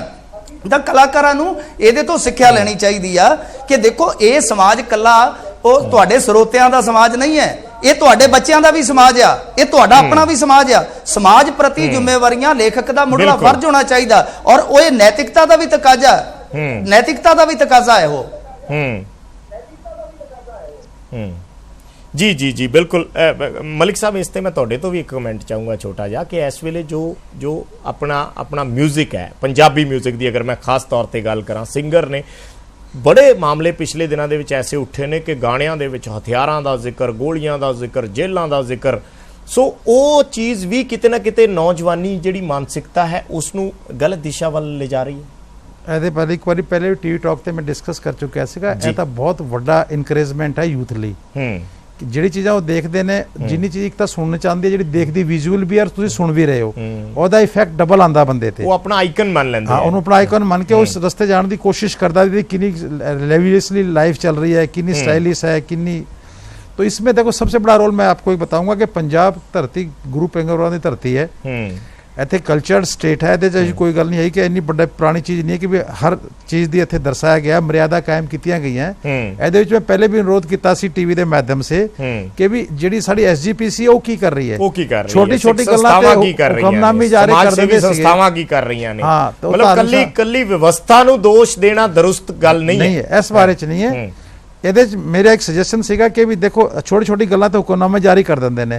ਇਹਦੇ 'ਚ ਸਾਡਾ ਕੋਡ ਆਫ ਕੰਡਕਟ, ਸਾਡੀ ਪੰਜਾਬੀ ਭਾਸ਼ਾ ਦਾ ਦੁਰਪਯੋਗ ਹੋ ਰਿਹਾ ਹੈ, ਸਾਡੇ ਯੂਥ ਨੂੰ ਭੜਕਾਇਆ ਜਾ ਰਿਹਾ ਹੈ, ਗਲਤ ਰਸਤੇ ਅਸੀਂ ਜਾ ਰਹੇ ਹਾਂ। ਇਹਦੇ ਲਈ ਸਮਾਜਿਕ ਜ਼ਿੰਮੇਵਾਰੀ ਬਣਦੀ ਹੈ ਹਰ ਸੰਸਥਾ ਦੀ, ਸਰਪੰਚ ਤੋਂ ਲੈ ਕੇ ਜਿੰਨੀ ਵੀ ਸਾਡੀ ਧਾਰਮਿਕ ਸੰਸਥਾਵਾਂ ਹੈ, ਮੰਦਿਰ ਦੀ, ਗੁਰਦੁਆਰੇ ਦੀ ਕੋਈ ਪ੍ਰਬੰਧਕ ਕਮੇਟੀ ਹੈ, ਕੋਈ ਸਥਾਨਕ ਧਰਮ ਸਭਾ ਹੈ ਜਾਂ ਐਸਜੀਪੀਸੀ ਹੈ, ਸਾਰੇ ਲੋਕਾਂ ਨੂੰ ਇਹਦੇ ਨਾਲ ਤੱਕ ਸਭ ਨੂੰ ਸਾਹਮਣੇ ਆਉਣਾ ਪਏਗਾ ਔਰ ਉਹਨੂੰ ਕੋਡ ਆਫ ਕੰਡਕਟ ਜਾਰੀ ਕਰਨਾ ਹੀ ਪਏਗਾ ਇਹਦੇ ਲਈ। ਚਲੋ, ਬਹੁਤ ਬਹੁਤ ਧੰਨਵਾਦ ਸਾਡੇ ਨਾਲ ਗੱਲਬਾਤ ਕਰਨ ਲਈ ਜਗਬੀਰ ਮਲਿਕ ਸਾਹਿਬ ਔਰ ਮਿੰਟੂ ਗੁਰੂਸਰੀਆ। ਬਹੁਤ ਬਹੁਤ ਧੰਨਵਾਦ, ਤੁਸੀਂ ਆਪਣਾ ਸਮਾਂ ਕੱਢਿਆ ਔਰ ਆਪਣੇ ਵਿਚਾਰ ਇਸ ਤੇ ਰੱਖੇ, ਕਿਉਂਕਿ ਇਸ ਵੇਲੇ ਇਹ ਬੜਾ ਗੰਭੀਰ ਮੁੱਦਾ ਹੈ ਪੰਜਾਬ ਦੇ ਵਿੱਚ, ਕਿਉਂਕਿ ਕਿਤੇ ਨਾ ਕਿਤੇ ਦਹਿਸ਼ਤ ਦਾ ਮਾਹੌਲ ਪੈਦਾ ਕਰਨ ਦੀ ਕੋਸ਼ਿਸ਼ ਹੈ। ਉਸ ਦੇ ਜ਼ਰੀਏ ਇਹ ਫਰੌਤੀਆਂ ਵਸੂਲੀਆਂ ਜਾਂਦੀਆਂ, ਲੋਕਾਂ ਦੇ ਵਿੱਚ ਸੁਰੱਖਿਆ ਦੀ ਜਿਹੜੀ ਭਾਵਨਾ ਹੈ ਉਹ ਘਟਦੀ ਜਾ ਰਹੀ ਹੈ ਔਰ ਪੁਲਿਸ ਪ੍ਰਸ਼ਾਸਨ ਦੇ ਉੱਤੇ ਬਹੁਤ ਵੱਡੀ ਜ਼ਿੰਮੇਵਾਰੀ ਹੈ ਜਿਹੜੀ ਉਹ ਆਣ ਖੜੀ ਹੋਈ ਹੈ ਕਿ ਲੋਕਾਂ ਦੇ ਵਿੱਚ ਸੁਰੱਖਿਆ ਦੀ ਭਾਵਨਾ ਪੈਦਾ ਕਰਨਾ ਔਰ ਇਹੋ ਜਿਹੇ ਜਿਹੜੇ ਮਾੜੇ ਅੰਸਰ ਨੇ ਉਹਨਾਂ ਨੂੰ ਨੱਥ ਪਾਉਣਾ ਇਸ ਵੇਲੇ ਸਭ ਤੋਂ ਵੱਡੀ ਚੁਣੌਤੀ ਹੈ।